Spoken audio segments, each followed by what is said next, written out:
Hello watch enthusiasts!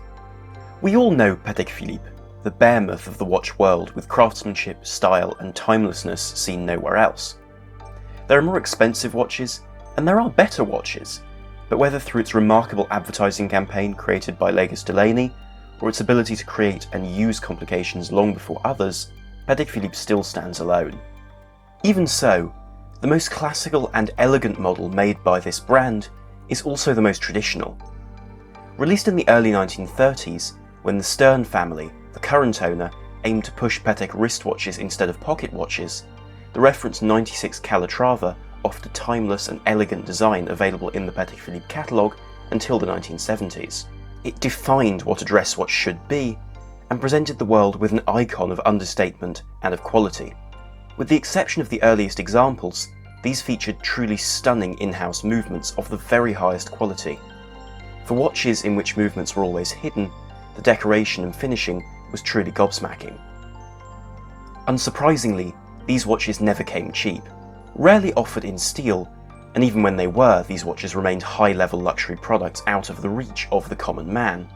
Perhaps the epitome of what the reference 96 could stand for in terms of beauty was a potentially unique platinum example from 1948, sold by Philips with a spectacular Gay Frères bracelet.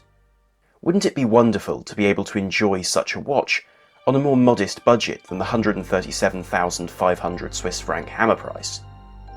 Whilst in reality you'll need to wait for a market change to truly solve that problem, there is a brand which might just present an alternative: Universal Genève. Founded in 1894, one of the most iconic developments of this brand was the production of pilots' chronographs, including the compacts, and the development of the Aero compacts in 1936 as a modern pilot's watch. In these watches was a subtle, clear legibility with some of the timeless design also seen at Patek Philippe, which hasn't gone out of fashion by not following any particular set of trends, but a more beautiful constant. The achievements of the brand don't, however, end there. Released as a 50th anniversary celebration, the 1944 Tri-Compacts offered three complications: a chronograph, a triple calendar, and a moon phase indicator. More importantly, this name was misconstrued and entered watch language so that any chronograph with triple subdials is now referred to as tri-compacts, just as bicompacts now refers to the presence of two subdials. How many brands can one actually say have changed the way we talk about watches? Putting aside the world of technical chronographs, the dress watch really was where Universal Genève found itself at home.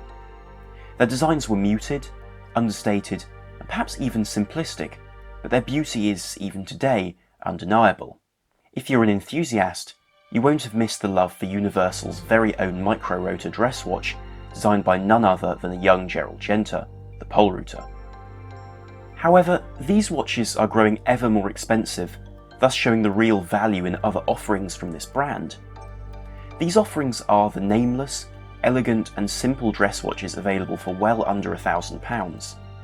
Where Omega dress watches of the mid-20th century experimented with cases, and Longines offered exquisitely ornate and decorated dials, Universal Genève didn't necessarily follow.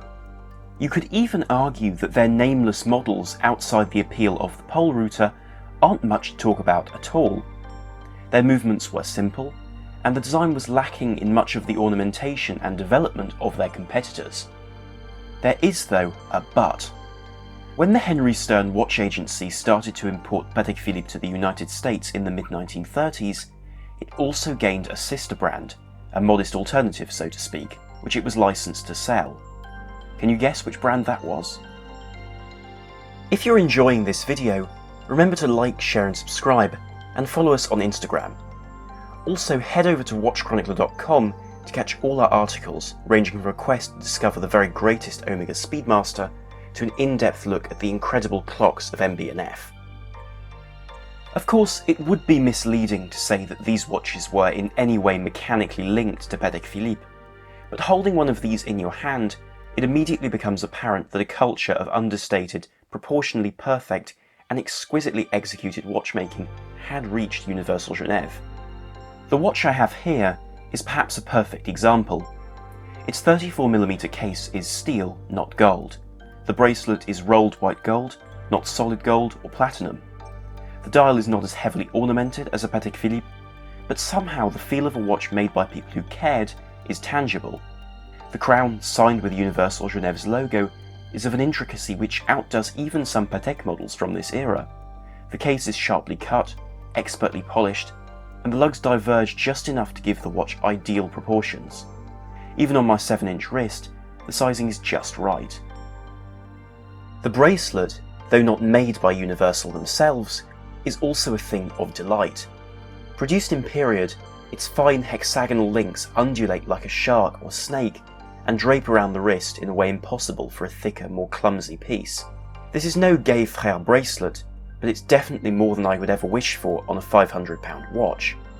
Looking at the dial, you see the same story. The dial base is effortlessly subtle silver, with just enough warmth to balance the sharp, polished markers. Added in 3 different sizes around the dial and applied to the surface, these polished metal bars show special care in their beveled edges and polished surface. If the dial is striking though, the hands are something else. Not simply punched from a set of blanks, these hands have been carefully pressed one at a time with obvious care. Their centre is beautifully domed, and their tips curve gracefully towards the dial. The pièce de résistance is, undeniably, the second hand. This hand goes far beyond what could ever be found on a mid-range piece nowadays, with an extremely difficult to produce curved top and exceptional transition into the centre stack. Peer a little deeper, and you see what I think is the most wonderful detail: the printing.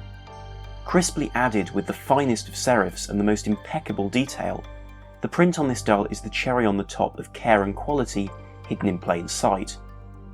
Removing the screwed case back, this watch reveals its caliber 1105, a manually wound movement with a very classic construction.